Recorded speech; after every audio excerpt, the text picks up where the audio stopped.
Hello, my name is Capri Bell Salam, and for today's training, we are going to be talking about the Code of Ethics for Arkansas educators. As we are moving forward in the world and as society changes, this Code of Ethics should really be considered more as a code of conduct for teachers, because we know that educators are held to a much higher standard of professionalism than most other careers. So today we're going to look at the 8 standards in the state of Arkansas. We're going to talk about the Professional Licensure Standard Board. We're going to look at some case study examples and then talk about some best practices that you as an educator can do to maintain professionalism with your students, with parents, with stakeholders, and with administrators. So hopefully today you'll find this training to be very beneficial to you. And just remember that as you are growing as an educator, that you always maintain your professionalism, that you stay grounded in your ethics, and that we always make good decisions. Because at the end of the day, we're here to support our students, to support their learning, and to keep them safe, healthy, and happy. Well, hello. Today's Code of Ethics for Arkansas educators is brought to you by the Professional Licensure Standards Board, who have done an excellent job curating this training for us. And a little bit about our overview of what you can expect in today's training. So I'm going to tell you who the Professional Licensure and Standards Board consists of and what they do. And then we're going to talk about the 8 standards of Code of Ethics for Arkansas educators. And then we'll have some real life case examples and best practices that you can apply in your daily life as an educator. So moving forward, we want to know, why are ethics important? Well, the perception of ethics will vary depending on the community, the school, and the individual educator. So the Arkansas Code of Ethics holds educators accountable to a high standard of professionalism, both inside and outside of the classroom. So whether you're in your classroom doing morning announcements with your students, whether you're volunteering as a chaperone at the high school prom, or you're just out and about shopping at Walmart, you are always an educator, and you have to hold yourself to a higher standard, and the way you conduct yourself should always be as a professional. Moving forward, when you think of the Code of Ethics, I want you all to think of it as a code of conduct. So the Code of Ethics for educators applies to all licensed educators, educators employed under a waiver from licensure, pre-service teachers, so these would be our students who are in the educational preparation programs and are striving and earning coursework to get their standard license, and then our volunteer coaches now. So what is the impact on the educator? So should a violation or an allegation be brought concerning an incident or a situation, what is the impact on the educator?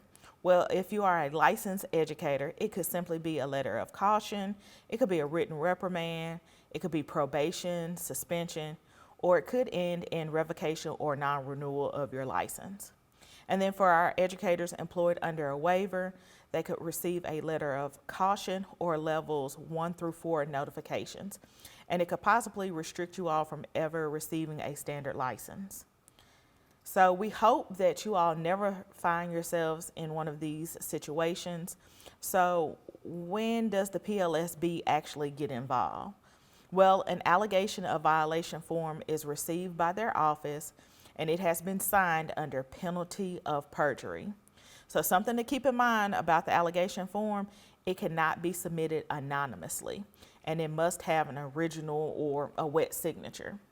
So if a violation is brought against you, it's a very serious occurrence because of those 2 things, which means somebody is putting their name on the line for this with their signature. Afterwards, there will be an authorization by the Ethics Subcommittee, and then a full investigation by the PLSB, and this gives the educator an opportunity to respond to allegations.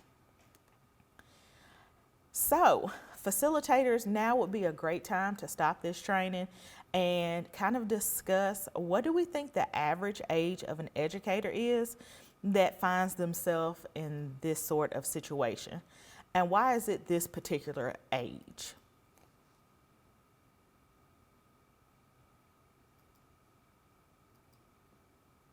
So now that we're back, as you all can see, the average age right now is 43 years old. And here's some things you may have discussed in your small groups. Why this particular age? Why is 43 seem to be the average age? Well, we have several things at play. You have educators who are certified both traditionally and alternate pathways. Well, traditionally speaking, if they came out of a program at 22 or 23 years old, straight out of high school into college, by the time they reach 43, they probably been in the education profession for about 20 to 21 years. And sometimes we have educators that get complacent, they get lax in their practices, and that leads to these types of situations. Also, we have to think about how our society has changed in the past 20 years, especially when we talk about the advances of technology and social media. And we know that cell phones have been a pretty common thing in schools before now that we have our new legislation. But before then, we had students who would bring cell phones into school, and so that instant gratification of notifications and being able to reach out and talk to people in a pretty quick turnaround time has definitely changed over the past 20 years. And then we have the rise of social media. And we're actually going to talk later on in today's training about some social media practices and how we can protect ourselves and our students. So let's move forward to our 8 standards. So this is the Code of Ethics for Arkansas Educators, and we're going to go over each of the 8 standards, and we're going to discuss some guidelines as we interpret what each of these mean. So let's start with Standard 1, which is quite simple. An educator maintains a professional relationship with each student both in and outside of the classroom. And I will give you all a disclaimer that most of the allegations and violations that are brought to PLSB involve Standard 1 and 2. So an educator maintains a professional relationship with each student both inside and outside of the classroom. So here's a little bit of guidance to that we as educators promote at all times the mental, emotional, and physical health and safety of our students. That we show respect for and do not demean, embarrass, or harass students. That we do not participate in bullying. So we just can't let bullying slide and say, kids will be kids.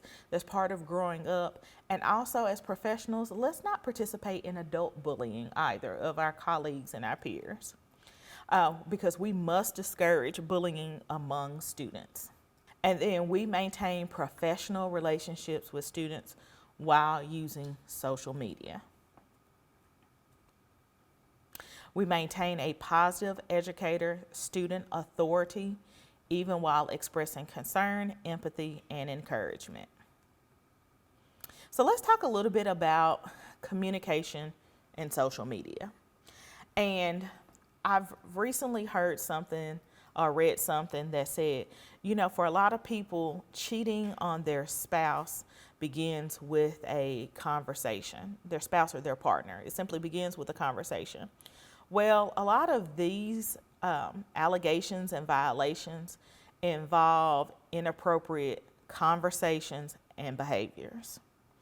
And most all of the time, when people get in front of the PLSB board, there's always this disclaimer of, I didn't mean for this to happen, or I didn't expect for it to go that far. So we really have to curtail our conversations with students, that especially those conversations that could be misinterpreted or just not professional. And so here are some things to keep in mind when we talk about the inappropriate behavior. Messaging platforms, this could involve conversations with students, email and text messages. And keep in mind that if you are communicating with students, make sure the communication is always transparent and archivable. And so we have this scale, as you can see, it's a gray scale. And this is the trying to relate to our students versus the relationships with our students and where educators get into that gray area. On one extreme end of the spectrum, you could have no communications with your students, which isn't exactly ideal either, because we have students who might send us emails concerning school-related topics and need help on assignments. You may use approved messaging platforms if you're an educator that does extracurriculars like band or choir, or you may be a coach and you may need to message your team. But make sure if you're doing that, that it is always an approved messaging platform by your school district in their policy. And then to err on the side of caution, I would encourage you to perhaps put an administrator or your athletic director or your department chair in that messaging group with you in that thread to cover yourself. So on one hand, you don't want to have, cut off all communications with students, because we need to communicate with our students. It gets into a gray area when you give students your cell phone number, your personal cell phone number. And I've been a teacher for years, and as children get older, sometimes they lose track of time, space and time, and what's appropriate. And if you give a student your cell phone number, you may open yourself up to receiving messages at what could be deemed an inappropriate time, especially if you have texting a student at 10 p.m. at night, because then that may lead to a more intimate conversation. And from there, it can go to the extreme where now we have started sending and receiving nude photos. So we've just gone 0 to 100 is completely out of hand. But it starts when we have given a student our personal cell phone number. So I would caution you all on doing this particular practice and figuring out how you communicate with your students on approved messaging platforms. And when it comes to social media, I would also strongly encourage you all to perhaps do a social media audit. Look at the social media platforms that you are currently using. Are these platforms professional? Do you present yourself as a professional? Because sometimes school districts do background checks by looking at your social media. Are your pictures deemed professional? And if you look throughout the United States right now, there have been several instances outside the state of Arkansas where pictures and conversations with students have been misconstrued because of social media. And so you need to do a social media audit on yourself and see what you have out there. And I would strongly discourage you from friending students and even their parents, because you may post something that a parent might not deem appropriate, and before you know it, it's been taken as a screenshot and it's sent to your administrator. So again, you want to protect yourself, and you always want to put yourself out there as a professional. And so you may need to do an audit on yourself and do some of these steps as part of best practices. So let's talk a little bit about Standard 2. An educator maintains competence regarding his or her professional practice, inclusive of professional and ethical behavior, skills, knowledge, dispositions, and responsibilities relating to his or her organizational position. So here's a little bit of guidance about Standard 2. That an educator has an obligation to implement best practices and maintain competence in skills and knowledge. So you as an educator, as a professional, you're supposed to be a lifelong learner anyway. So it's in your best practice that you continue to keep up with your craft, attend professional development. Go back to, it's in your best practice. Okay, it's in your best interest. Yeah. I meant to say interest, and yeah, I got it. Yeah.